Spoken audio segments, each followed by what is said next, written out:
শুরু। আসসালামু আলাইকুম। ওয়ালাইকুম আসসালাম। ভাই ভালো আছেন? আছি আলহামদুলিল্লাহ। ভাই এই যে আপনি তো একেবারে নরম বালু দিয়ে দেখি সিলিং ছাপাচ্ছেন। নরম বালু দিয়ে ছাপালে প্লাস্টার করতে এটা ভালো হয়। নরম বালু দিয়ে ছাপাইলে প্লাস্টার করতে ভালো হয়। অনেকে যে দুরুষে বালি ছাপায়। দুরুষের চাই নরম বালুই ভালো। দুরুষের চাই নরম বালি ভালো।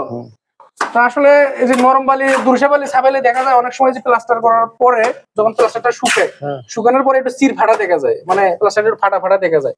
নরম বালু ছাপাইলে কি ওইরকম ফাটা ফাটা দেখা যায়? না না, নরম বালি ছাপাইলে দেখা যায় না। নরম বালু ছাপালে দেখা যায় না। তবে নরম বালি ছাপাইয়া প্লাস্টার করা ভালো। ভালো। নরম বালু ছাপালে প্লাস্টার করা ভালো। নরম বালু ছাপায় প্লাস্টার করা ভালো। তো অনেকে তো এই দেখি একেবারে শুকনো শুকনো দুরুষে বালি লাগায়। না, বেশি শুকনো মারা যায় না। বেশি শুকনো মারলে সমস্যা, ওইরকম পরে প্লাস্টার ফাটা ফাটা হবে না। ফাটা ফাটা। তো আসলে ভাই কিন্তু অনেক অভিজ্ঞ মানুষ, অনেক আগ থেকে ভাই কাজ করে। তারপরেও দেখেন ভাই কিন্তু নরম বালি দিয়ে সিলিং ছাপাচ্ছে, মানে সিলিং এ বালি লাগাচ্ছে। তো আসলে নরম বালির কাজটা একেবারে 100% সঠিক।